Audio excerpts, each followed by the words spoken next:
Hello friends, welcome back to our channel. In this tutorial video, we are going to discuss about some short tricks of blood clotting factors. Okay, so let's start.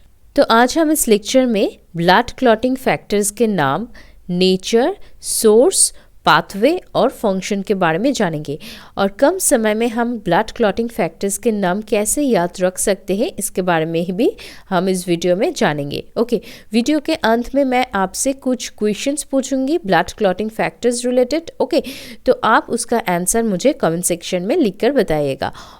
Okay, तो चलिए आज के video को शुरू करते हैं। So blood clotting factors क्या होते हैं जो कि ब्लड क्लॉटिंग में हेल्प करता है and there are total 13 factors. Okay, देखो सबसे पहले हम ब्लड क्लॉटिंग फैक्टर्स जो है 13 जो ब्लड क्लॉटिंग फैक्टर्स है उसके नाम क्या क्या है ये जान लेते हैं। देखो फैक्टर्स वन क्या है? फाइब्रिनोजेन। ओके, फाइब्रिनोजेन और इसका नेचर कैसा है? ये प्लाज्मा प्रोटीन होता है और ये लीवर से प्रोड्यूस होता है। ओके, और पाथवे क्या है? There are 3 pathway of blood clotting. Okay, that is extrinsic pathway, intrinsic pathway and common pathway. Factor 1 fibrinogen जो है ये कॉमन पाथवे होता है और इसका काम क्या है? फाइब्रिनोजेन फाइब्रिन में कन्वर्ट हो जाता है। ओके, फैक्टर 2 जो कि है प्रोथ्रोम्बिन। प्रोथ्रोम्बिन इसका नेचर क्या है? ये भी प्लाज्मा प्रोटीन होता है और ये लीवर से प्रोड्यूस होता है। ये भी कॉमन पाथवे होता है एंड ये थ्रोम्बिन में कन्वर्ट हो जाता है। फैक्टर 3 जो है वो है टिश्यू फैक्टर। ये इसका नेचर क्या है? प्लाज्मा मेम्ब्रेन ग्लाइकोप्रोटीन और इसका सोर्स क्या है? टिश्यू सेल से ये प्रोड्यूस होता है और ये activates extrinsic pathway. Okay, factor 4 क्या है? Factor 4 that is calcium ions. Okay, इसका नेचर क्या है? इनऑर्गेनिक आयन होता है और ये प्लाज्मा से प्रोड्यूस होता है और इसका फंक्शन क्या है? Needed essentially for all stages of coagulation process. Coagulation जो प्रोसेस है उसमें हर स्टेज में कैल्शियम आयंस का ज़रूरी होता है। ओके, फैक्टर 5 दैट इज प्रोएक्सिलरिन और लैबाइल फैक्टर। ओके, इसका नेचर क्या है? ये भी प्लाज्मा प्रोटीन होता है और ये लीवर और प्लेटलेट से प्रोड्यूस होता है और ये कॉमन पाथवे होता है। फैक्टर 6 जो है ये अभी नहीं यूज़ होता है और ये माने जाते हैं कि फैक्टर 6 जो है it is similar to as factor 5। Okay, देखो फैक्टर 7 क्या है? इट इज़ प्रोकन्वर्टिन और serum prothrombin conversion accelerator. Serum prothrombin conversion accelerator. Okay, देखो फैक्टर 7 जो है इसका नेचर भी प्लाज्मा प्रोटीन होता है और ये लीवर से प्रोड्यूस होता है और ये both extrinsic and intrinsic pathway होता है। ओके, देखो फैक्टर 8 जो है ये एंटी हीमोफिलिक फैक्टर होता है और इसका नेचर भी प्लाज्मा प्रोटीन होता है और ये लीवर एंड लंग कैपिलरीज से प्रोड्यूस होता है और ये इंट्रिंसिक पाथवे होता है and deficiency result in haemophilia A. Factor 9 जो है वो क्या है? प्लाज्मा थ्रोम्बोप्लास्टिन कंपोनेंट और इसको क्रिस्टमस फैक्टर भी कहते हैं और इसका नेचर क्या है? प्लाज्मा प्रोटीन होता है। ये लीवर से प्रोड्यूस होता है और ये इंट्रिंसिक पाथवे होता है and deficiency results in haemophilia B. और फैक्टर 10 क्या होता है? दैट इज स्टुअर्ट फैक्टर और इसका नेचर क्या है? प्लाज्मा प्रोटीन और ये कहाँ से प्रोड्यूस होता है? दैट इज लीवर और ये कॉमन पाथवे होता है। फैक्टर जो 11 है वो है प्लाज्मा थ्रोम्बोप्लास्टिन एंटीसीडेंट। ओके, और इसका नेचर क्या है? प्लाज्मा प्रोटीन होता है एंड ये लीवर से प्रोड्यूस होता है, इंट्रिंसिक पाथवे होता है and deficiency results in haemophilia C.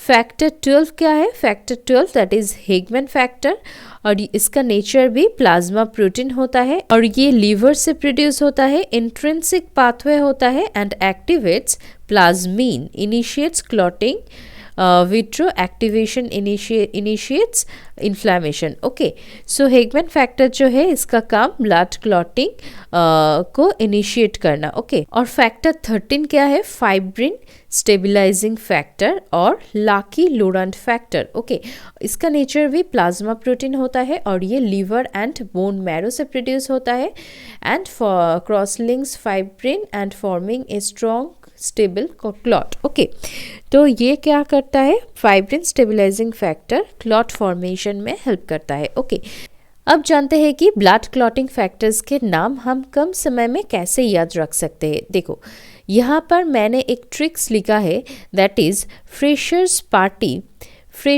Party today, come on, let's sing and call seniors, please have fun. Okay, आपको ये जो ट्रिक्स है ये आपको याद रखना पड़ेगा। तो आप अगर ये याद रख सकते हो तो आप ब्लड क्लॉटिंग फैक्टर्स के नाम बहुत ही अच्छी तरह से याद रख सकोगे। कैसे?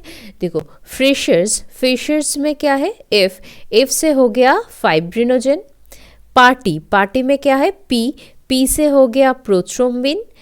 टुडे में क्या है? टी से हो गया टिश्यू फैक्टर। कम ऑन में क्या है? सी से हो गया calcium ions. Okay, then let's में क्या है? एल है, सो एल से क्या हो गया? Labile factor. ओके, सिंग में क्या है? एस से हो गया serum prothrombin conversion accelerator. Then and में क्या है? ए है, ए से हो गया antihaemophilic factor. Then call में सी है, सी से हो गया क्रिस्टमस फैक्टर।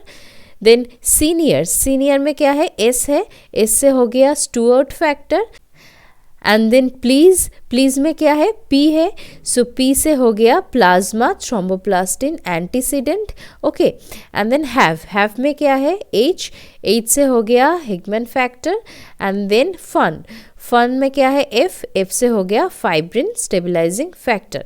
तो आप अगर ये ट्रिक्स याद रख सकते हो तो आप ब्लड क्लॉटिंग फैक्टर्स के जो नाम हैं वो आप बहुत ही अच्छी तरह से याद कर पाओगे। ओके, तो ये ट्रिक मैं दोबारा बोल देती हूँ, that is freshers party today, come on, let's sing and call seniors, please have fun.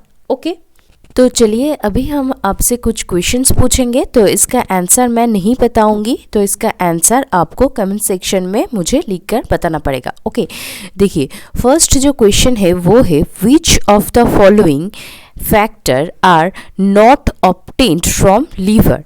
Option A is factor 3, option B is factor 4, option C is both, option D is none. Okay,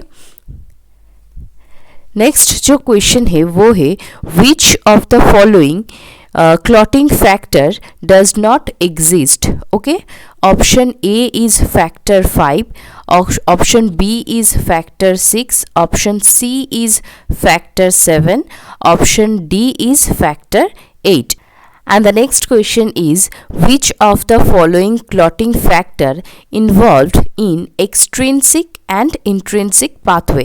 Option A is factor 3 and factor 7, option B is factor 5 and factor 10, option C is factor 5 and factor 13, option D is factor 4. And the next question is which of the following factor is known as Christmas factor. Option A is factor 9, option B is factor 13, option C is factor 8 and option D is factor 3. And the last question is which of the following factor is known as the labile factor. Option A is factor 5, option B is factor 7, option C is factor 10 and option D is factor 12. तो ये जो 5 questions है इसका answer मुझे आप comment section में लिखकर बताइएगा। ओके।